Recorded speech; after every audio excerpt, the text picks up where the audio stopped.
ये कह सकते हैं ठीक। थर्ड जो स्थिति है, जिस जगह पे क्या है, विचार हर वक्त चलते रहते हैं और विचारों के चलने की वजह से क्या होता है, मन बहुत ज्यादा बेचैन रहता है, यह कह सकते हैं मनुष्य बहुत ज्यादा बेचैन रहता है, वो ना हो। ठीक, तो इन तीन चीजों को हमने फिक्स करने के लिए, इन तीन चीजों को एक साथ चलाने के लिए, ठीक है, बॉडी ब्रेथ एंड माइंड को साथ में कनेक्ट करने के लिए, एक इक्विलिब्रियम सेटअप करने के लिए हम इस प्रैक्टिस को करते हैं। तो ये तीनों हमारे पास क्या समझ लीजिए, साधन है।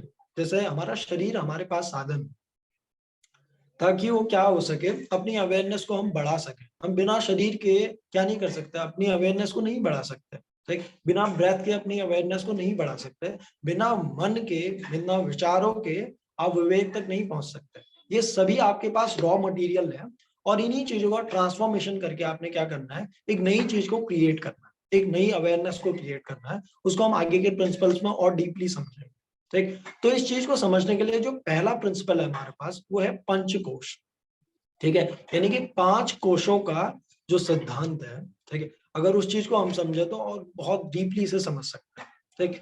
तो हमने देखा कि हमारे पास 3 फैकल्टीज हैं, यानी कि 3 साधन है हमारे पास, शरीर, सांस है और मन, ठीक। हम इन्हीं को अब डीपली पढ़ने वाले हैं कि इसमें 5 कोशों में, यानी कि पंच कोशों। बट यहाँ पर तो मैं बात कर रहा हूँ 3 चीजों की, और फिर मैं बात कर रहा हूँ पंचकोशों की, यानी कि 5 चीजों की। तो कैसे ये कोरिलेटेड है, इन चीजों को हम समझेंगे, ठीक। अगर किसी की पॉइंट में किसी को कोई दिक्कत हो तो अनम्यूट करके वो क्या कर सकता है, क्वेश्चन पूछ सकता है, ठीक। हम वहीं पर कंफ्यूजन को खत्म करते हैं। ओके, पहला जो प्रिंसिपल है वो पंच कोशों का है, यानी कि इस जगह पर हम 5 कोशों को देखने वाले हैं। जिन लोगों ने इसे पहले पढ़ा है, इन कोशों का नाम आपको जरूर पता होगा, ठीक। अगर हम बाहर से भीतर की ओर जाएं, ठीक है, अपने तक जाएं, तो सबसे पहले हमारे पास जो हमारी फिजिकल बॉडी है, जिसे हम क्या कहते हैं, अन्नमय कोश का, ठीक। उसके बाद प्राणमय कोश, फिर मनोमय कोश, फिर विज्ञानमय कोश, और अंत में आनंदमय कोश, ठीक। अब चलो ये वर्ड्स तो समझ में आ रहे हैं, बट व्हाट इज कोश, ठीक। ये कोश क्या चीज है? कोश मतलब होता है खजाना, एक प्रकार की, समझ लीजिए एक प्रकार का धन, एक प्रकार का खजाना, ठीक, जो छुपा हुआ है, जिसे खोजना है आपने। जो कोश अवेयरनेस जैसे उस जगह तक पहुंचेगी तो वो क्या होगी, आपके सामने अनलॉक होगी, ठीक। इसे कैसे समझ सकते हैं, जैसे देखा है एक छोटा बच्चा जो 1 साल से 7 साल के बीच में है, ठीक है, उसके अंदर अभाव है भी किस चीज का, ईगो का। आप 1 साल से 7 साल तक के बच्चे में बहुत कम ईगो देखेंगे, उसके अंदर ईगो नहीं होगा, ठीक। उसमें वो अभी क्या है, सुप्त अवस्था में अंदर छुपा हुआ है, ठीक। ऐसे 7 साल से 14 साल तक के बच्चे में आप हल्का फुल्का ईगो देखेंगे, उसके अंदर एक चिड़चिड़ापन देखेंगे। उसके बाद किशोरावस्था है, तो किशोरावस्था के अपने क्या है, प्रभाव है। वो सभी प्रभाव उस छोटे बच्चे में भी थे, पर वो क्या है, सुप्त अवस्था में उसके भीतर छुपे हुए हैं। जैसे जैसे उसकी लाइफ आगे की ओर डेवलप होती है, विकसित होती है, तो उसकी अवेयरनेस भी बढ़ती है, उसकी मेंटल एज भी बढ़ती है, उसकी अवेयरनेस भी बढ़ती है, और अवेयरनेस के साथ साथ क्या होती है, उसके सामने उसकी पावर्स अनलॉक होके आती रहती है, ठीक। बट अधिकतर मनुष्य जाति की जो अवेयरनेस है, वो किशोरावस्था की इर्द गिर्द ही रुक जाती है, ठीक है। भले उनकी एज जो मेंटल फिजिकल एज कह सकते हैं वो बढ़ती रहती है, पर मेंटल एज जो है वो उसी जगह पर रुक जाती है। ऐसा सिर्फ योग ही नहीं कह रहा है, ठीक है, ऐसा आपकी साइंस भी कहती है, ठीक। अगर आप रिसर्च करेंगे हल्का फुल्का किसको, आईक्यू को लेकर, ठीक, या मेंटल एज को लेकर, तो उस जगह पर आप देखेंगे कि जो औसत आयु है एक मनुष्य की, वो 14 साल से लगभग लगभग 20 साल के बीच बीच, ठीक है, इतने में वो रुक जाती है। मानसिक आयु, ठीक, यानी कि मानसिक स्तर पर व्यक्ति इससे ज्यादा विकसित नहीं होगा। और इसके ऊपर जो विकसित होते हैं उन्हें हम क्या कहते हैं, जो बुद्ध है, यानी कि जो एक्स्ट्रा ऑर्डिनरी लोग हैं, उसके बाद जो अपनी बुद्धि का अच्छा यूज कर रहे हैं, जो सही यूज कर रहे हैं, ठीक। तो ये गोल क्या है, समझ लीजिए जितनी आपकी फिजिकल एज है, उतनी ही अगर आपकी मेंटल एज भी हो जाए, तो आपकी अवेयरनेस साथ में स्मूथली बढ़ती रहेगी, ठीक, स्मूथली बढ़ती रहेगी। और अंत में क्या होगा, जब आपके सामने समझ लीजिए जीवन का अंत होगा, यानी कि जिसे हम मृत्यु कहते हैं, तो वो जब सामने खड़ी होगी तो आपकी अवेयरनेस भी मृत्यु मिलने के लिए बराबर हो, ठीक। आप मृत्यु से भी वैसे ही मिलेंगे जैसे आप हर एक एज से मिले, जैसे आप किशोरावस्था से मिले, उसके बाद आप अपनी युवावस्था से भी मिले, उसके बाद आप अपनी वृद्धावस्था से भी मिले। ठीक है, वृद्धावस्था में सिर्फ शरीर नहीं पहुंचा, आपका जो मानसिक आयु है वो भी पहुंची। ठीक, और उसके बाद जब सामने आपकी मृत्यु होगी तो मृत्यु से भी आप उसी के रूप में मिले। ठीक है, और उस जगह पर क्या होगा, जीवन का मुंह अपने आप खत्म हो जाएगा। वो आराम से क्या करेगा, मृत्यु को भी गले लगा लेगा। आपने अगर कहानी सुनी हो सुकरात की, ठीक है, तो सुकरात का अगर तुम लास्ट की जो कहानी है, जब उन्हें जहर घोल के पिलाया जा रहा था, तो सुकरात ने अपने जीवन को लगभग इतने बेहतरीन रूप से जिया, हर एक एज को, हर एक क्षण को इतने बेहतरीन रूप से जिया कि जब उनके सामने उनकी मृत्यु भी खड़ी थी तो उतने ही ज्यादा उत्सुक थे कि मृत्यु कैसी होगी। आज तक तो मैं बहुत जिया हूँ और खुल के जिया हूँ, ठीक, अब देखता हूँ मृत्यु कैसी है। वो उस चीज के लिए भी क्या है, उतने ही ज्यादा उत्साहित है। ऐसा कौन व्यक्ति इतना ज्यादा उत्साहित हो सकता है जिसने अपना जीवन इतने पूरे आनंद और उत्साह में जिया। ठीक, तो ये मेन मोटो है कि जितनी आपकी फिजिकल एज है, अगर उतनी आपकी मेंटल एज भी हो जाए तो क्या होगा, आपके जीवन से सारा का सारा जो तनाव है, सारी की सारी जो समझ लीजिए सरलता की कमी है, सरलता का अभाव है, वो नष्ट हो जाए। क्योंकि जितनी आपकी फिजिकल एज उतनी ही आपकी मेंटल एज, मतलब उतनी ही आपकी मैच्योरिटी। ठीक, तो क्या नहीं होगा, मैच्योरिटी ना होने से दुख होता है। ठीक, क्योंकि उस जगह पर अज्ञान है, और मैच्योरिटी हो तो उसके साथ आनंद आता है। ठीक, तो इस चीज को समझने के लिए आप सबसे पहले पंच कोशों में अगर हम बात करें तो पहला कोश जो है हमारे पास वो है अन्नमय कोश। ठीक, इस चीज को मैं कुछ देर में रिलेट करूंगा। तो अन्नमय कोश को अगर हम समझें, यानी कि जो कोश अन्न से बना हुआ है। ठीक, जैसा हम खाना और उसके बाद, ठीक, जैसा आप खाना खाते हैं वैसा ही आपका शरीर बनता है, और ये डायरेक्टली प्रोपोर्शनल है, डायरेक्टली कनेक्टेड है कि जैसा आप भोजन खाते हैं वैसा ही आपका शरीर बन जाएगा। आप भले ही कुछ भी सोचें, अगर आप क्या करेंगे, फैट को यूज करेंगे और सोचते रहेंगे कि आप बहुत ज्यादा मस्कुलर बन जाए, तो ऐसा इम्पॉसिबल है, क्योंकि फैट उन चीजों को नहीं बना सकता है। ठीक है, यूजुअली आप फैट फैट यूज कीजिए और उसके बाद सोच लीजिए कि आप बहुत ज्यादा ट्रिम हो और स्लिम हो, ठीक, और आप बहुत ज्यादा क्या हो, फिट हो, तो वैसा होना बहुत मुश्किल है, क्योंकि साथ में आपने क्या करना पड़ेगा, उतना ज्यादा वर्क भी करना पड़ेगा। और फैट मसल्स को बनाने में बहुत ज्यादा मदद नहीं करता। जो जैसा भोजन है, ठीक, उसके अंदर जैसे कॉन्स्टिट्यूएंट है, वो उन्हीं चीजों का निर्माण कर पाएंगे। अगर आपके भीतर जल की कमी है तो आपने जल को ही प्रयोग में लाना पड़ेगा। ठीक, तो यहाँ पर अन्नमय कोश के लिए हमारे पास क्या है, पंच महाभूत। ठीक, पंच महाभूतों जो से जो शरीर बनता है उसे हम अन्नमय कोश कहते हैं, यानी कि हमारी फिजिकल बॉडी। इसको देखना लगभग लगभग हर एक मनुष्य के लिए क्या है, सरल है, क्योंकि वो इसके साथ जीता है, इसे देखता है रोज मिरर में, सेल्फीज में। अभी भी आप देख सकते हैं अपनी फिजिकल बॉडी को, अपनी फिजिकल अपीयरेंस। ठीक, तो इसे देखना सरल है, बट अधिकतर लोग सिर्फ इसी पर रुक जाते हैं, इसके बाद वो अंदर के खजानों को नहीं खोल पाते। ठीक, और मैं कहूँ अगर पूरे रूप से तो इस खजाने को भी पूरा नहीं खोल पाते, क्योंकि फिजिकल बॉडी की बहुत ज्यादा पॉसिबिलिटीज है। ये पहली सीढ़ी है, और ये क्या करती है, जितने अच्छे से आपकी फिजिकल बॉडी क्या होगी, अपने में स्थित होगी, उसमें होंगे, वो उतनी ज्यादा सरल होगी, उतना ही ज्यादा आपके भीतर की ओर जाना और आसान होगा। ठीक, उसको समझना बहुत ज्यादा कठिन नहीं है। भोजन से बना हुआ, यानी कि अन्न से बना हुआ जो शरीर है उसी को हम अन्नमय कोश कहते हैं। ठीक, ये पहला साधन है भीतर की ओर जाने के लिए। देन सेकंड जो हमारे पास कोश है उसका नाम है प्राणमय कोश। अगर किसी का कोई कंफ्यूजन है प्लीज अनम्यूट करके पूछ सकते हैं। If anyone have any confusion please, अगर कोई, मुझे लग रहा है ठीक अन्नमय कोश क्लियर होगा। ठीक, देन प्राणमय कोश की अगर बात करें तो प्राण से बना हुआ, यानी कि प्राण को अगर योग में कहें हम, योग की भाषा में, तो वायु से बना हुआ। ठीक, प्राण वायु से यहाँ पर कनेक्ट करते हैं हम इसे। प्राण मतलब वैसे अवेयरनेस भी है, एनर्जी भी है। ठीक, पर इस जगह पर प्राण मतलब क्या है, आपकी ब्रेथ, यानी कि आपकी सांस है। शरीर के ठीक बाद समझ लीजिए सांस है। ठीक, डायरेक्ट मन नहीं है। ठीक है, बीच में सांस है, और सांस ही क्या करती है, डिसाइड करती है कि आप कैसा सोचेंगे। ठीक, सांस बहुत ज्यादा डीपली कनेक्टेड है किससे, आपके मन से और आपके शरीर से। ठीक, अगर इनके बीच का हम स्टेशन देखें, जो सांसों का स्टेशन है वो कौन है, आपका हार्ट है, यानी कि हृदय है। कभी आपने देखा कि हृदय कैसे कनेक्टेड है? अगर आप टाइप्स ऑफ मसल्स पढ़ते हैं तो कितने टाइप की मसल्स पढ़ते हैं, voluntary muscles, involuntary muscles, and third one is cardiac muscle, उसे आप अलग से पढ़ते हैं। उस जगह की मांसपेशियों को भी अलग से हमने क्या किया हुआ है, विभाजित किया हुआ है। क्यों? क्योंकि जो कार्डियक मसल्स हैं वो दोनों से बहुत डीपली इन्फ्लुएंस होती है। जैसे अगर क्या, मैंने पहले भी इसे कभी एग्जांपल दिया होगा कि अगर आप अचानक से डर जाए, ठीक, तो क्या होगा, आपका दिल तेजी से धड़कने लगे, ठीक। तो यहाँ पर संबंध दिख रहा है कि मन से दिल का, यानी कि सांसों का बहुत गहरा संबंध है। अगर आप डर जाएं मानसिक रूप से तो क्या होगा, आपकी सांसें तेज हो जाएंगी, यह हमें कनेक्शन दिख रहा है, ठीक। आपका दिल तेजी से धड़कने लगेगा।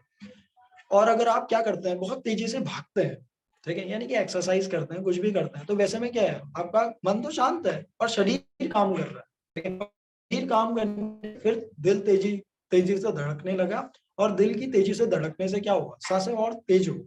तो सांस देखिए आपके शरीर से भी कनेक्टेड है और आपके मन से भी कनेक्टेड है। तो सांस क्या है, सेतु है, यानी कि एक ब्रिज है आपकी physical body and mental body के बीच में, ठीक।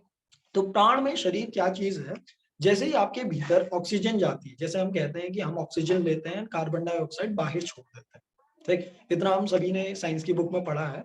पर योग में हम क्या कहते हैं कि जैसे आप सांस लेते हैं, आपके भीतर वायु जाती है, तो ये क्या होती है, 5 प्राणों में टूट जाती है और 5 उप प्राणों में टूट जाती है, ठीक है। जैसे आपने देखा है कि सांस से ही आप क्या हो रहे हैं, आपकी बॉडी को ऑक्सीजन मिलती है, बट सांस की वजह से मैं बोल पा रहा हूँ, ठीक। अगर मैं सारी सांस बाहर फेंक दूं तो मैं बोल भी नहीं पाऊंगा, ठीक।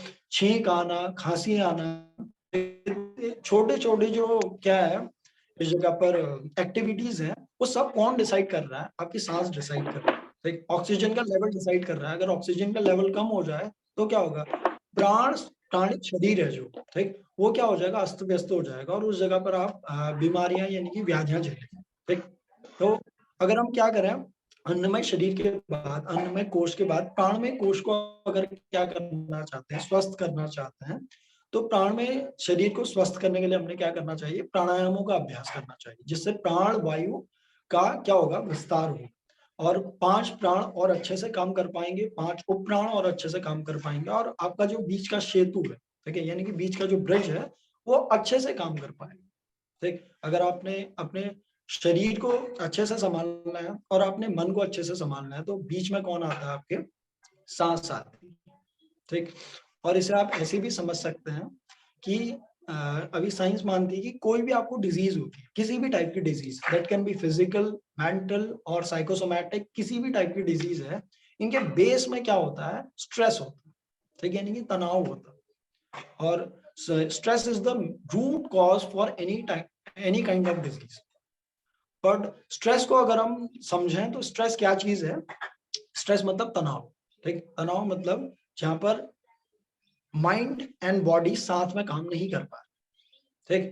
तनाव मतलब कि तन्ना, और वो दो चीजें क्या तन रही हैं, बॉडी एंड माइंड, ठीक है। बॉडी अलग काम करती है और माइंड अलग काम करता है। अगर आप अभी मुझे सुन रहे हैं और आपके दिमाग में कोई और चीज भी चल रही है, ठीक, तो आप माने या ना माने आप तनाव में हैं, ठीक। और ऐसा हम मोस्ट ऑफ द टाइम, हम खाना खा रहे हैं तो हम क्या कर रहे हैं, किसी और चीज के बारे में सोच रहे हैं, हम ऑफिस के बारे में सोच रहे हैं, जब हम ऑफिस में हैं तब हम किसी और चीज के बारे में सोच रहे हैं, और हर वक्त हमारा मन जिस जगह पर है, शरीर उस जगह पर नहीं होता, ठीक। और इस वजह से हर वक्त व्यक्ति तनाव में, और ये तनाव बढ़ता ही रहेगा, क्योंकि इनको कंट्रोल करने के लिए जिस जगह पर फोकस करना है वो है आपकी सांस। अगर आप किसी भी वक्त क्या करें, अपनी ब्रेथ के ऊपर काम करने लगे, आप ब्रिज के ऊपर काम करने लगे, तो फिजिकली तो आप यही हैं, ठीक। अगर आप साथ में सांसों के ऊपर भी काम करने लगे तो क्या होगा, आपका माइंड भी उस जगह पर आ जाएगा, वो बाधित हो जाएगा कि उस जगह पर आ जाए, क्योंकि आप क्या करते हैं, ब्रिज के ऊपर काम करते हैं। पर मोस्ट ऑफ द टाइम लोग क्या करते हैं कि वो डायरेक्टली मन को कंट्रोल करना चाहते हैं, दे थिंक्स दैट कि मन को आप इजीली कंट्रोल कर सकते हैं, और वो उसे बांधने की कोशिश करते हैं। तो उससे क्या होगा, आप सिस्टम को नहीं समझ रहे, ठीक है। और सिस्टम को ना समझने की वजह से माइंड बहुत ज्यादा पावरफुल है, वो क्या करेगा, आपको बहुत दूर फेंक देगा, ठीक। तो भले आप कितना भी कोशिश करें कि आप गुस्सा ना करें, गुस्सा ना करें, पर जिस वक्त क्या होगा, क्रोध बाहर आएगा, तो आपकी समझदारी को बहुत दूर फेंक देगा, ठीक। और जब आप गुस्सा करके सारी चीजें खराब कर चुके होंगे, उसके बाद आपकी समझदारी वापस आएगी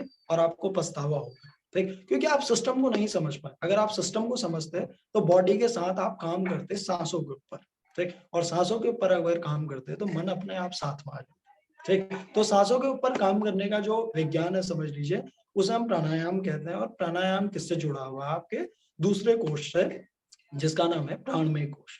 ठीक। इसके बाद अगला है मनोमय कोश। ठीक। यानी कि मन पर अगर हम आ जाए, तो वैसे तो मैंने 3 फैकल्टीज की बात की थी कि बॉडी, ब्रेथ एंड माइंड। ठीक है, तो मनोमय कोश में ही क्या होना हो जाना चाहिए था, ये 3 ही प्रकार के कोश होने चाहिए थे, पर हम 5 कोशों की बात करते हैं, क्योंकि आपका मन जितना हमें दिखता है वो उतना ही नहीं है। ठीक। मन वो हिस्सा है जिसे हम कॉन्शियस माइंड कहते हैं, यानी कि चेतन मन। ठीक है। अर्ध चेतन और अवचेतन मन किसके भीतर आते हैं? वो चित्त के साथ जुड़े हुए हैं। ठीक है। जितने हिस्से को हम यूज करते हैं सिर्फ रोजमर्रा के काम चलाने के लिए, जैसे आपको क्या याद है, आज आपने सुबह क्या खाया? ठीक है। और आपका घर कहाँ है, आपका नाम, बायोडाटा, कुछ बेसिक चीजें आपको याद है। ठीक। बट आपको ये याद नहीं है कि आपने आज से 10 साल पहले मॉर्निंग में क्या खाया था। और ऐसा याद रखने की क्या जरूरत है? ठीक। पर अगर आपको किसी को भी हिप्नोटाइज किया जाए और पूछा जाए उसी डेट में ले जाकर कि आपने 10 साल पहले मॉर्निंग में क्या फूड खाया था, तो कुछ ही देर में आप उसे वैसे बताएंगे जैसे आप अपने सामने उसे देखकर बताएं। ठीक। बिकॉज जितनी भी चीजें हमारी लाइफ में होती है वो हमारे माइंड में स्टोर रहती है, बट ये कॉन्शियस माइंड में स्टोर नहीं रह सकती। क्यों? क्योंकि कॉन्शियस माइंड की जो काम करने की क्षमता है वो क्या है, करंट के साथ जुड़ी हुई है। वो इतनी सारी चीजों को अगर स्टोर रखेगा तो आप पागल हो जाएंगे। तो उसके पास समझ लीजिए एक स्टोर रूम है जिसे हम अनकॉन्शियस कहते हैं। ठीक है। उस जगह पर वो हम सारी चीजें स्टोर रहती हैं। और उस हिस्से को समझना क्या होगा, जब हम आगे के कोष पढ़ेंगे तो आप उसे समझ पाएंगे। तो मेनली यहाँ पर मनोमय कोष किससे जुड़ा हुआ है? आपका कॉन्शियस माइंड से जुड़ा हुआ है। ठीक। जिसे हम चेतन मन कहते हैं, उसे हम क्या कह रहे हैं? मनोमय कोष। ठीक। मनोमय कोष और मन के क्या कार्य हैं? देखिए, मन के मेन 2 कार्य हैं। वो क्या कर सकता है? एक तो स्मृति। ठीक है, यानी कि वो अतीत पर जा सकता है, और दूसरा वो भविष्य पर जा सकता है, यानी कि कल्पनाएं कर सकता है। ठीक। अगर आपने क्या करना है, कोई भी काम करना है, तो आपने क्या करना पड़ेगा? या तो अपनी इमेजिनेशन को यूज करना पड़ेगा या अपनी मेमोरी को यूज करना पड़ेगा। ठीक। इन दोनों के यूज के बिना आप कोई काम नहीं कर सकते। जैसे अगर आप मैंने कोई बात आप तक पहुंचानी है, तो मैंने क्या करना पड़ेगा? एक तो अपनी इमेजिनेशन को यूज करना पड़ेगा। ठीक। और दूसरा अपनी मेमोरी को यूज करना पड़ेगा। मैंने ये भी याद रखना पड़ेगा ना मैंने आपसे क्या कहना है। ठीक। और मैंने ये भी याद रखना पड़ेगा कि मुझे हिंदी लैंग्वेज आती है, रदर मैंने हर बार क्या करना पड़ेगा? जीरो से स्टार्ट करना पड़ेगा। ठीक। मैंने ओ ब सौ इन सारी चीजों से स्टार्ट करना पड़ेगा। मुझे ये लैंग्वेज याद है, मुझे सारे वर्ड्स याद है, टर्मिनोलॉजीज याद है। तो मन क्या कर रहा है अभी?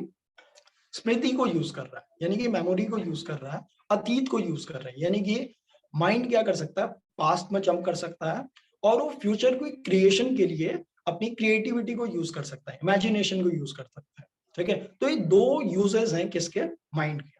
ठीक। वो क्रिएटिविटी को भी यूज कर सकता है और वो पास्ट को भी यूज कर सकता है, यानी कि अपने जो अतीत में हुए उसके संस्कार है उनको यूज कर सकता है। ठीक है। स्मृति को यूज कर सकता है। बट अगर ये यूज कर सकता है तो दिक्कत क्या है इस जगह पर? दिक्कत ये है कि वो यूज करना परफेक्टली नहीं जान पाता। क्यों? क्योंकि देखिए, अगर मैं मन की बात करूं तो इसी जगह पर मोस्ट ऑफ द लोगों की अवेयरनेस रुक जाती है। और क्यों रुक जाती है? क्योंकि मन को एक डिफरेंट फैकल्टी नहीं मान पाता। ठीक। जैसे अगर मैं बात करूं आपसे कि आपका शरीर आज बीमार है, ठीक है, तो आप इसे जल्दी मान लेंगे। ठीक है, कि मेरा शरीर बीमार है, ठीक है, और मुझे बुखार है, जुकाम है, तो इस चीज को माना जा सकता है। और ये सभी हम मान लेते हैं कि अगर मुझे जुकाम लगा, मेरी नाक बहने लगी, तो मैं मान लूंगा कि क्या है, मैं बीमार हूँ, मैं शारीरिक रूप से बीमार हूँ। और अगर कोई व्यक्ति मुझसे कहे कि आपका दिमाग खराब लग रहा है आज, ठीक, तो मैं ये नहीं कहूंगा कि मेरा दिमाग अलग चीज है और मैं अलग चीज हूँ। ठीक। मैं ये सोचूंगा कि मेरा दिमाग खराब है मतलब मैं खराब हूँ। ठीक है, कोई मुझसे कह रहा है। ठीक। तो जो आपका अहंकार है वो आपके मन से बहुत ज्यादा डीपली कनेक्टेड है, और इसको हम जल्दी से डिस्टिंग्विश नहीं कर पाते। ठीक। इस वजह से इसके आगे अवेयरनेस का जाना बहुत टफ होता है। ठीक। बट अगर कोई ये समझ ले कि माइंड अलग आपकी पावर है, ठीक, और आप अलग हैं, तो माइंड आपके कंट्रोल में आ जाता है, रेदर माइंड आपको कंट्रोल करता है। कहीं पर एक कोट है कि माइंड बहुत अच्छा क्या है, गुलाम है। वो बहुत अच्छा सर्वेंट है आपका, बट बहुत बुरा रूलर है। ठीक। वो बहुत बुरा किंग है। उसे समझ में नहीं आएगा, क्योंकि माइंड की एक खासियत है कि वो हमेशा किस में रहेगा? ड्युअलिटी में रहेगा। आप देखते हैं ना, कभी वो पास्ट में, कभी वो फ्यूचर में। ठीक है। कभी उसका मन करेगा कि ये कर ले, और जैसे वो करने की करेगा तो उसका मन कहीं और भाग जाएगा, ठीक है। उसका जो उसके पीछे के जो भाव है वो कहीं और भाग जाएंगे। तो मन के कार्य करने का तरीका ही ऐसा है। आपने देखा है ना जीवन में कि आप कोई भी चीज करते हैं, जैसे आप शुरुआत में इस कोर्स में आए होंगे तो आपको बहुत अच्छा मन कर रहा होगा कि ओके हम इस कोर्स को करेंगे और बहुत अच्छा सीखने को मिलेगा। बट विद द टाइम क्या होता है, उसके पीछे का जो मोमेंटम है वो धीरे धीरे गायब होने लगता है, ठीक। इस जगह पे मन अपनी चाल चलता है, वो आपको कोई और नई चीज दिखाएगा और कहेगा कि आप इस चीज को ट्राई करो, इससे अच्छा, ठीक। आप उस चीज को ट्राई करोगे, वो कहीं और भागने लगेगा, कहीं और भागने लगेगा और भागता ही रहेगा हर वक्त, ठीक। तो इसके कार्य करने का ढंग ही ऐसा है। मन के साथ उसकी ड्युअलिटी आती है, उसका द्वैतवाद आता ही है, ठीक। पर इसको सिस्टमेटिकली यूज करना, जब मन को पता लग जाए कि कब उसने पास्ट को यूज करना है और कब उसने इमेजिनेशन को यूज करना है, यानी कि फ्यूचर को यूज करना है, जब ये आ जाए तो आपका मन शरीर क्या होता है, यानी कि मनोमय कोश स्वस्थ हो जाता है। इसके स्वास्थ्य के लिए, जिससे आपका मनोमय कोश और अच्छे से काम कर सके, आप यूज कर सकते हैं प्रत्याहार और धारणा जैसी चीजों को, ठीक है। प्रत्याहार और धारणा यानी कि कंसंट्रेशन को अगर आप यूज करेंगे तो आपका माइंड डिसाइड कर पाएगा कि व्हेन टू यूज पास्ट, मतलब मेमोरीज को, और व्हेन टू यूज इमेजिनेशंस, ठीक है। यानी कि आगे की जो कल्पनाएं हैं, क्रिएशंस हैं, क्रिएटिविटी है, क्यूरियसनेस है, उसको कब यूज करना है वो माइंड को पता लग जाएगा। बट कब, जब उसके पास क्या होगा, one kind of concentration and focus, ठीक है। इन चीजों को इनहेंस करने के लिए आप प्रैक्टिस कर सकते हैं धारणा एंड प्रत्याहार, ठीक। देन हमारे पास ये तीन कोश हैं, तीन कोश हो गए, यानी कि अन्नमय कोश, प्राणमय कोश, मनोमय कोश। आई थिंक कि ये तीनों चीजें आपके लिए क्लियर होंगी अभी, body, then breath, then mind, ठीक। अब हम आ रहे हैं विज्ञानमय कोश में, उसके बाद अंत में होगा आनंदमय कोश, ठीक। विज्ञानमय कोश क्या चीज है, ऐसा समझ लीजिए कि मन के दो सर हिस्से मेरा थे एक ना। क्वेश्चन है इसके बीच में। जी सर मनोमय कोश से रिलेटेड है। आपने कहा मनोमय कोश जो है वो चेतन मन से जुड़ा हुआ है, पर जो हमारी रियल जो पर्सनालिटी है वो हमारे अचेतन मन में होती है। जो हमारी वास्तविकता है, जो भी हमारा देवत्व है या पशुत्व है, जो भी है, तो वो वाला मन हम किस में रखेंगे फिर? वो उसको किसके विज्ञानमय साथ कोश के जोड़ेंगे? अंदर रहेगा ना, ओके, ठीक। ठीक है। इसी वजह हाँ से तो मैंने कहा ना कि बॉडी, ब्रेथ एंड माइंड है, ठीक। तीन ही फैकल्टीज जी होनी चाहिए थी, मनोमय कोश में चीज खत्म हो जानी चाहिए थी, ठीक। पर मनोमय जी कोश में हमने सिर्फ डिस्कस किया किसको, कॉन्शियस माइंड, जी, ठीक। यही यही इसीलिए मैं ये अब ठीक है। जैसे कि अगर आप क्या पढ़ेंगे, थोड़ा बहुत साइकोलॉजी में अगर पढ़ेंगे अपने मन के बारे में, यानी कि माइंड के बारे में, ठीक। तो साइकोलॉजी ये कहती है कि एक आम मनुष्य अपने माइंड का सिर्फ क्या करता है, या अपनी कॉन्शियसनेस का सिर्फ 10% हिस्सा यूज करता है, ठीक है। और 90% चीजें ऑटोमेशन में चलती है, ठीक है। ऑटोमेशन में चलती रहती हैं। जैसे आपने देखा है कि शुरुआती दिन जब आप ड्राइव करके कहीं जा रहे थे, एक डेस्टिनेशन से दूसरी डेस्टिनेशन, ठीक, तो आपने हर वक्त ध्यान रखना पड़ता है कि कहाँ पर हॉर्न है, कहाँ पर क्लच है, कहाँ पर गियर है, कहाँ पर रेयर मिरर्स हैं, गाड़ी कहाँ जा रही है, आपने हर एक चीज का ध्यान रखना पड़ता है। उस वक्त ये ध्यान नहीं रहता कि मैं साथ में सॉन्ग भी सुनूं, ठीक, या किसी का कॉल उठा लूं। तो कॉल उठाना है तो पहले तो ये ध्यान रखना पड़ेगा कि गाड़ी कैसे रोकनी, ठीक है। आप कोने में आराम से गाड़ी को रोकेंगे, उसके बाद आप कॉल पे बात करेंगे, देन धीरे धीरे जाएंगे डरते हुए, ठीक। क्योंकि पूरी अवेयरनेस उस वक्त तो आपके साथ होगी। बट जैसे जैसे आप इसको रिपीटेशन में करेंगे तो ये क्या हो जाएगा, ये संस्कार आपके अनकॉन्शियस में डूब जाएगा, ठीक। और अभी देखिए कि आप ड्राइव कैसे करते हैं, बस कहीं गाने चल रहे हैं, कहीं कॉल पे बात कर रहे हैं, और एक हाथ से आप गाड़ी चलाते हुए आराम से गियर को बदलते हैं, ठीक है। और कब ऑटोमेटिकली आप एक डेस्टिनेशन से दूसरी डेस्टिनेशन पहुंच जाते हैं, आपको भी पता नहीं लगता, ठीक। क्यों?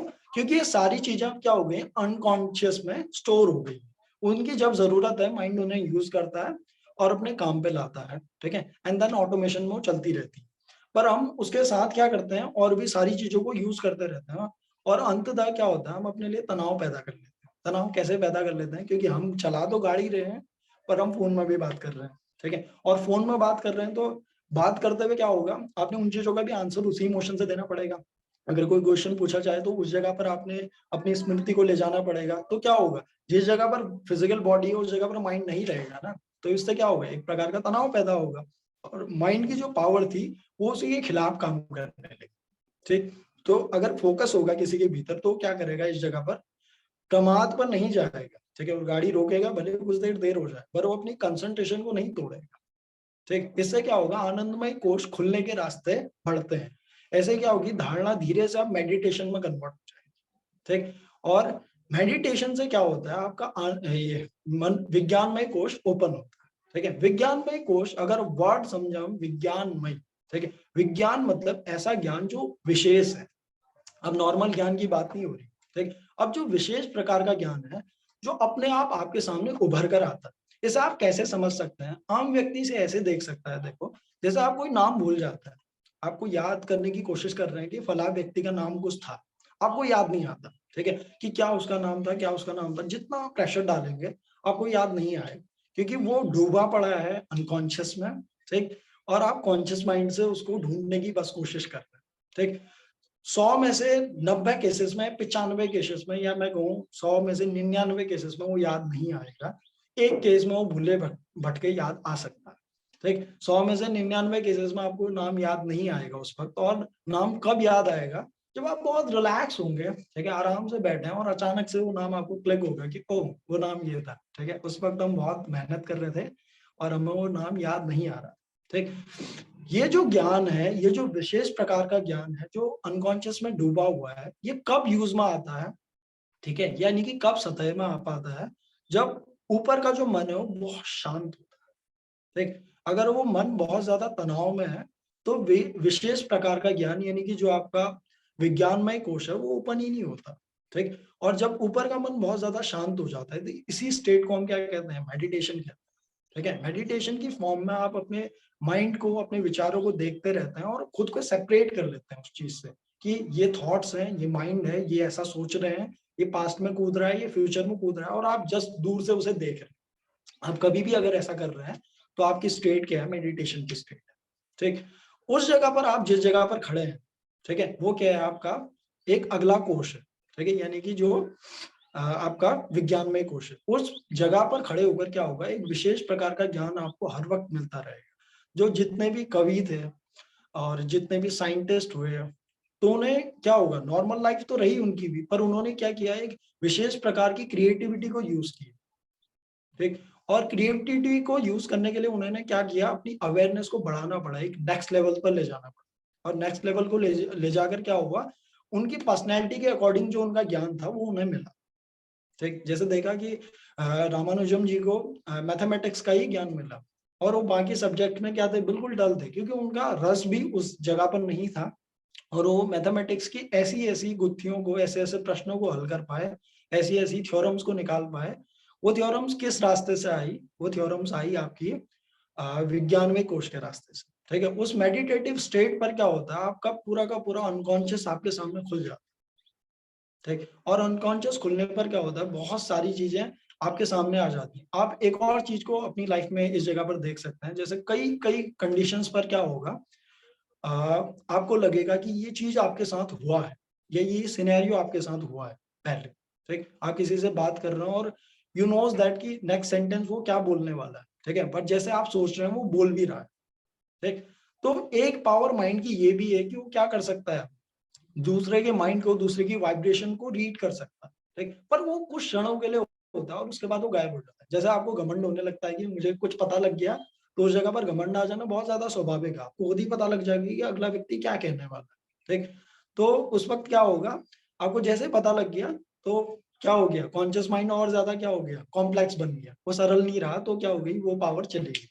ठीक, ये माइंड के काम करने का तरीका है, उसकी एक पावर, बहुत सारी पावर्स में से ये पावर भी है कि वो क्या कर सकता है, दूसरे की वाइब्रेशन को भी कैच कर सकता है। इसी वजह से तो दूसरे के मन को पढ़ना इतना ज्यादा इजी हो पाया। अगर कोई व्यक्ति अपने मन को इतना ज्यादा सरल कर ले, तो दूसरे के मन की भी बातें जान सकता है। ठीक, वो किसके थ्रू जान सकता है, विज्ञानमय कोश के थ्रू। ठीक, मेडिटेशन पर गया हुआ व्यक्ति जल्दी से दूसरे की वाइब्रेशंस को भी अपने भीतर ला सकता है, क्योंकि अपना मन तो उसका बिल्कुल साफ है, बिल्कुल खाली है।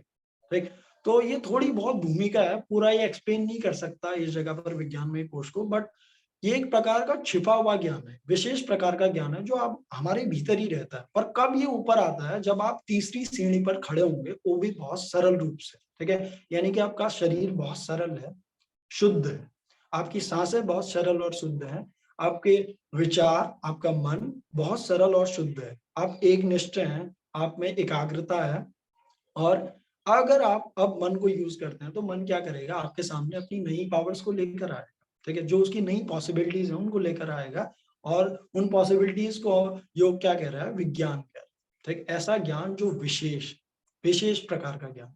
अब इसके बाद भी क्या होता है, जब ऐसा विशेष प्रकार का ज्ञान हमें होता रहता है तो हमें हम अगली सीढ़ी के लिए तैयार होते हैं, और अगली सीढ़ी है हमारे सामने, वो है आनंदमय कोश, ठीक। इस जगह पर न बॉडी, न ब्रेथ, न माइंड, न चेतन, न अवचेतन, ठीक है, पूरी चेतना आपके सामने खुल जाती है, ठीक। और आप सरल रूप से इस जगह पर दो माइंड नहीं बचते फिर उसके बाद कि कॉन्शियस और अनकॉन्शियस बचे या चेतन और अवचेतन बचे, वो एक साथ मिल जाते हैं। ऐसा समझ लीजिए कि पानी के ऊपर क्या तैर रहा था अभी तक, एक आइसबर्ग तैर रहा था, ठीक, यानी कि एक बर्फ का टुकड़ा तैर रहा था, और धीरे से क्या हुआ, पूरा का पूरा टुकड़ा पिघल गया, ठीक है। अगर वो पिघल गया तो क्या हुआ, वो समंदर में मिल गया, और समंदर में मिलने के बाद क्या हुआ, उसके सामने अगला कोश खुलकर आ गया, और पूरा कोश क्या है, वो आनंदमय कोश, ठीक। उस जगह पर हमें ये कोश को, इस खजाने को हम कहते हैं ब्लिस, ठीक, ये ब्लिस का खजाना है।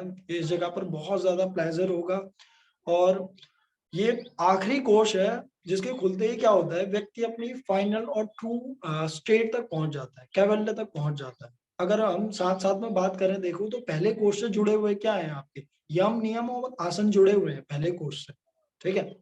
प्राणायाम जुड़ा है आपके प्राणमय कोश से, ठीक। ऐसे ही आपका प्रत्याहार और धारणा जुड़ी है आपके मनोमय कोश से, ठीक। ऐसे ही आपका ध्यान जुड़ा है आपके विज्ञानमय कोश से, और साथ में समाधि जो जुड़ी है वो आपके आनंदमय कोश से जुड़ी है, ठीक। ऐसे भी आप इनका जोड़ देख सकते हैं, तो एक तरफ अष्टांग योग और एक तरफ आपका पंचकोश, ठीक। ये दोनों चीजें, लैंग्वेज अलग है, टर्मिनोलॉजीज अलग है, पर बात एक ही है अंत में, कि इस जगह पर भी आपको आनंद मिलेगा, सत चित आनंद की अनुभूति होगी, कैवल्य को प्राप्त करेंगे, आप अपनी ट्रू पर्सनैलिटी तक पहुंचेंगे, दृष्टा अपने स्वरूप में स्थित हो जाएगा, और इस जगह पर भी आप 8 अंगों के इन मार्ग से अगर जाएंगे तो अंत में आप समाधि तक पहुंचेंगे। और समाधि क्या है, समाधान है, समाधान मतलब ज्ञान है, और ज्ञान क्या करेगा, आपके जीवन से अंधकार मिटा देगा, सत्य उजागर करेगा, और सत्य चित आनंद इस जगह पर भी आएगा, ठीक। और आने से क्या होगा, आप कैवल्य को प्राप्त करेंगे।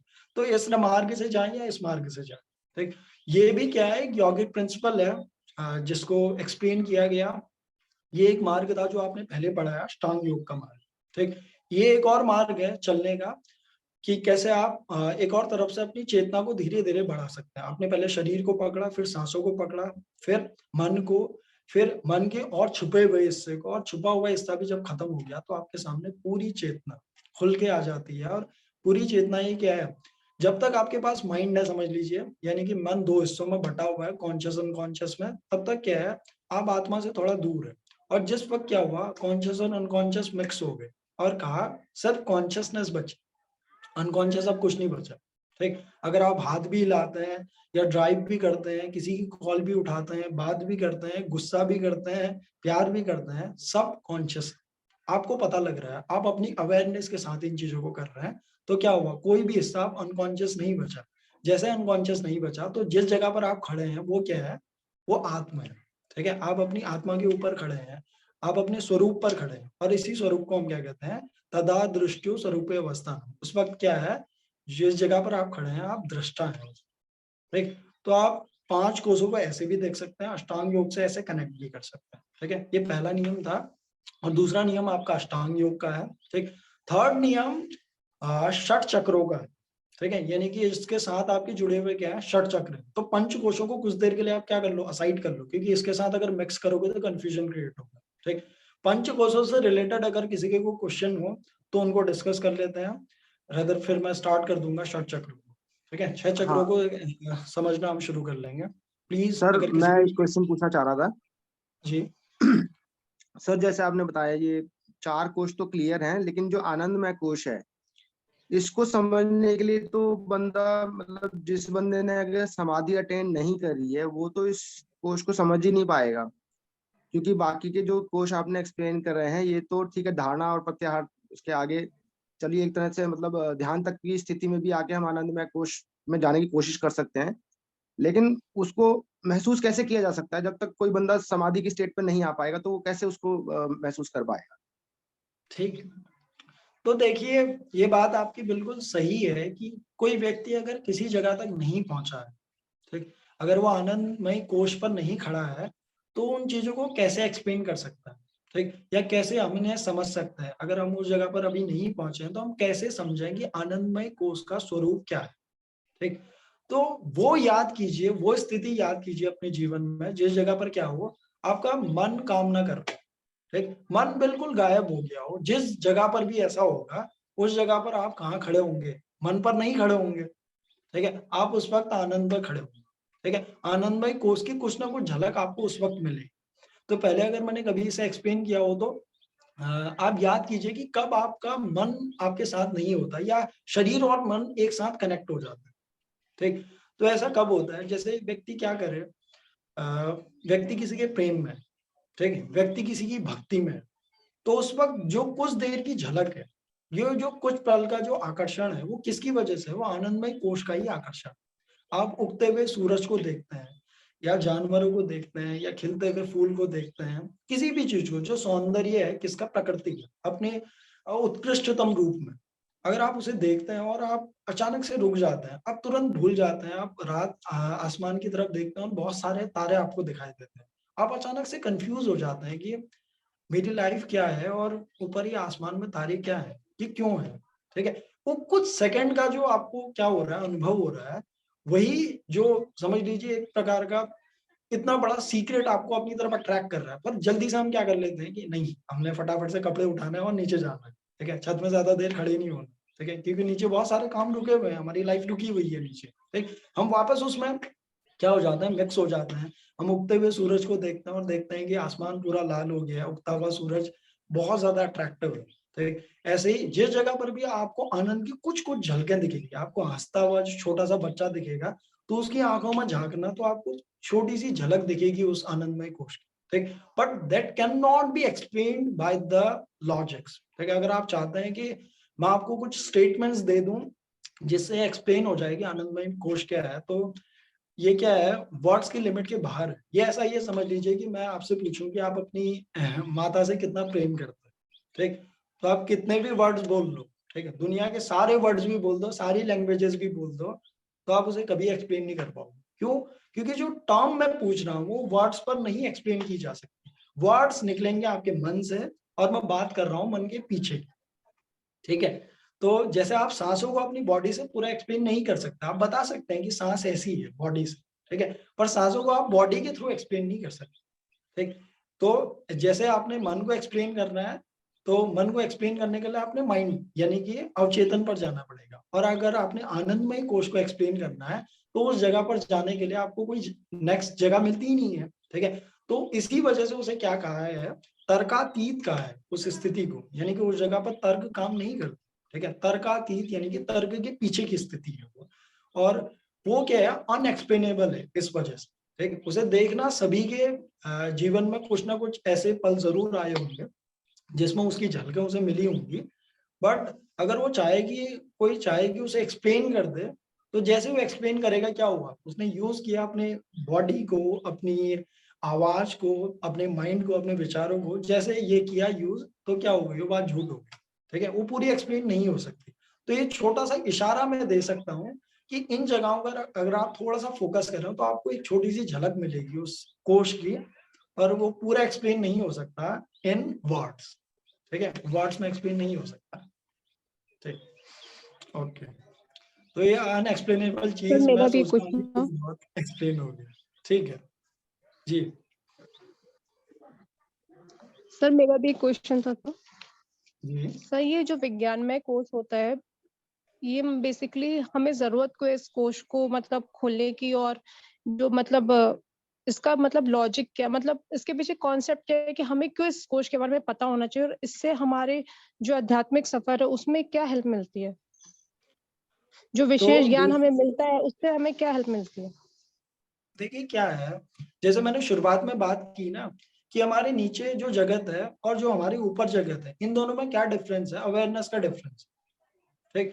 तो विज्ञान में कोश में ही आपकी अवेयरनेस बढ़ेगी, मनस शरीर तक तो क्या है, मोस्ट ऑफ द व्यक्ति जिसके अंदर भी थोड़ा बहुत लॉजिक है, जो व्यक्ति थोड़ा बहुत चतुर है, वो मनोमय कोष तक जा सकता है, वो यूज कर सकता है मनोमय कोष को, ठीक है। पर मनोमय कोष के बाद अगर आप विज्ञानमय कोष को इस्तेमाल नहीं करते, आप उस तक नहीं जाते, आप मेडिटेशन तक नहीं जाते हैं, तो समझ लीजिए आप अवेयरनेस को नेक्स्ट लेवल पे ले जा ही नहीं पाएंगे कभी भी, आप आउट ऑफ द बॉक्स कभी नहीं सोच पाएंगे, ठीक। तो ऐसा ही समझ लीजिए कि कोई व्यक्ति मेडिटेशन करता है और दूसरा व्यक्ति उससे पूछे कि मेडिटेशन करके क्या मिलता है, ठीक। तो मेडिटेशन करके जो चीज उस व्यक्ति को मिलती है वो क्या है, वो अपनी अनबाइंडिंग करता है, ठीक है। और जितने भी उसके भीतर द्वंद्व छुपे हुए हैं, विकार छुपे हुए हैं, वो उनको नष्ट करता है और धीरे धीरे अपनी अवेयरनेस को बढ़ाता है। शुरुआत में मैंने सेंटेंस कहा ना कि एक जनरल ह्यूमन बीइंग क्या करता है, general human being 10% of his consciousness को यूज करता है, बट जो व्यक्ति मेडिटेशन को यूज करता है वो धीरे धीरे क्या करता है,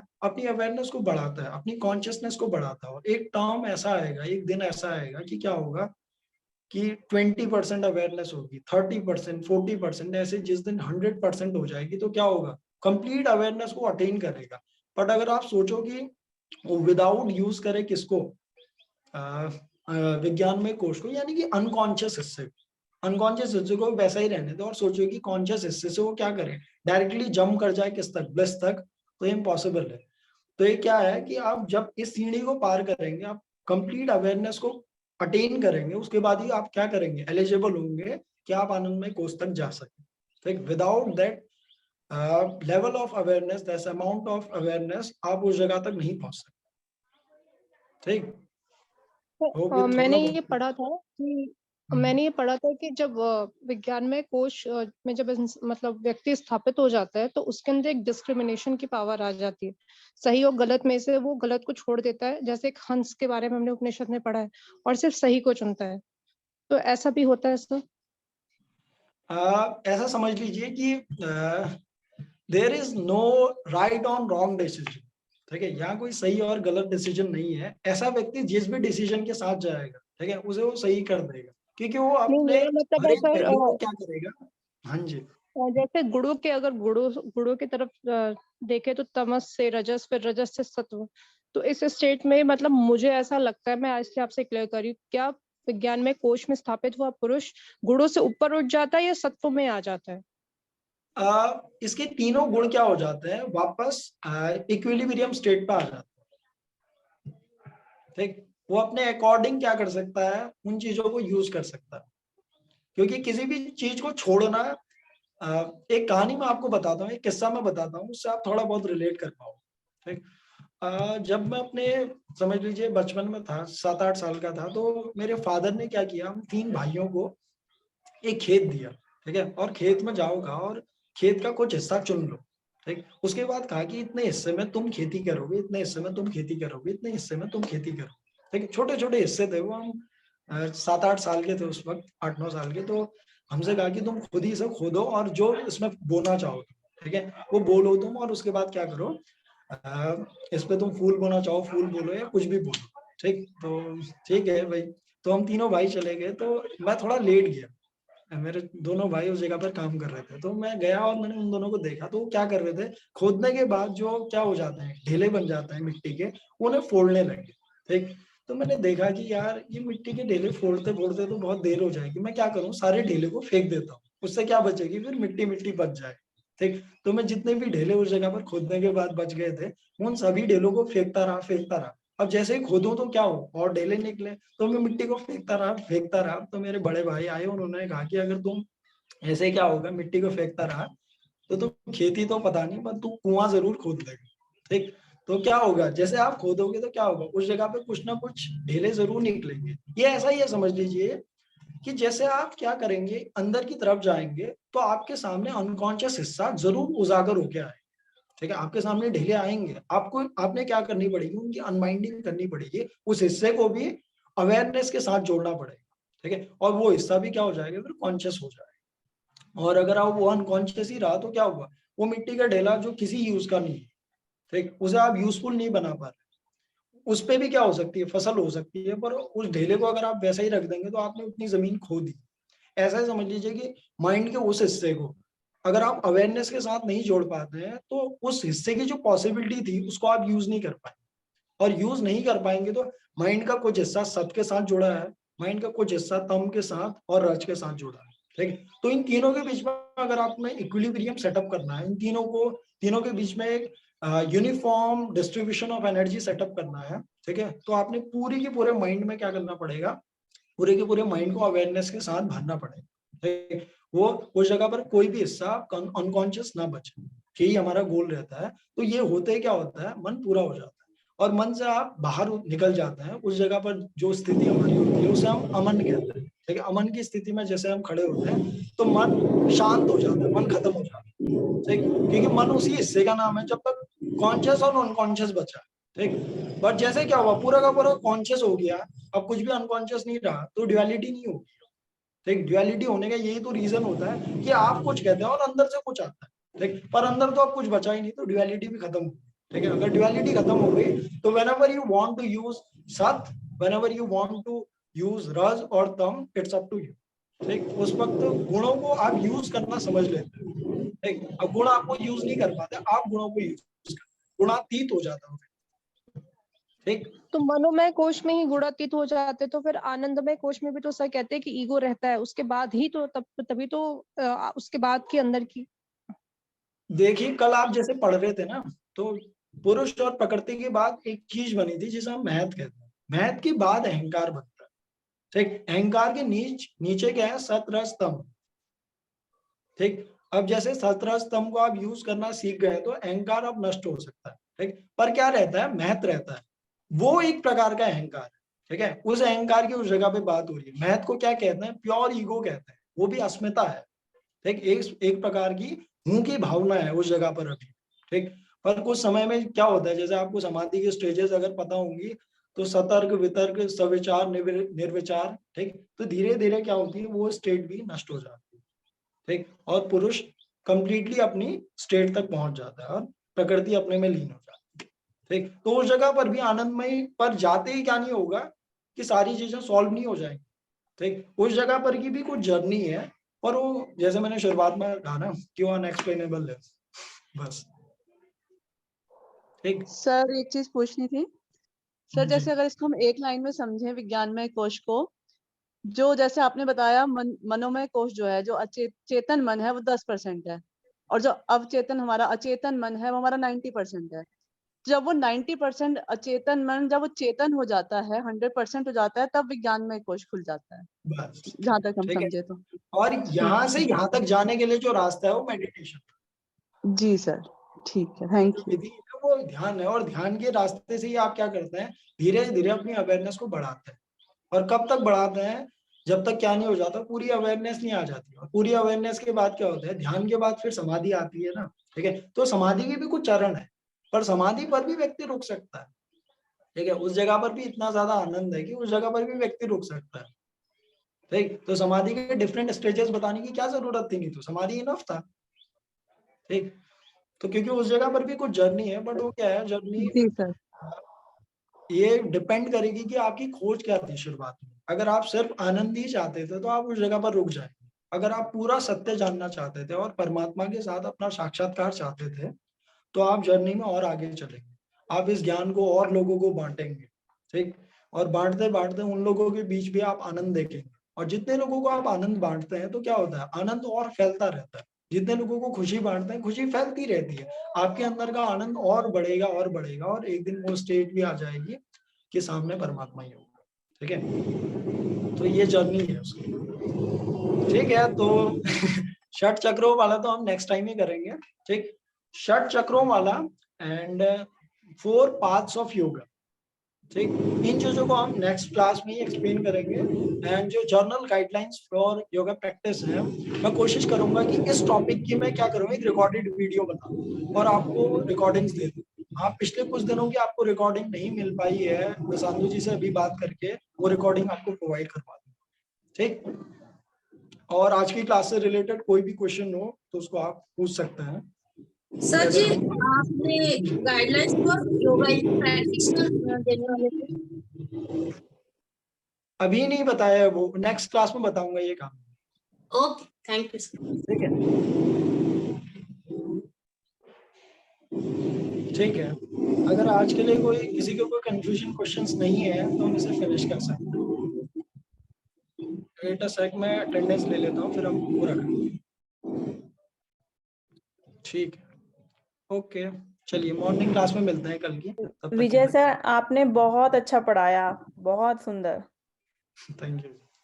जी सर बहुत ही बढ़िया था, थैंक यू सो मच। मुझे आपकी स्टोरी बहुत अच्छी लगी। Thank you sir. Thank you sir. Thank you true sir, true thank true. Thank you sir. Thank you sir. Thank you, sir. जी सर।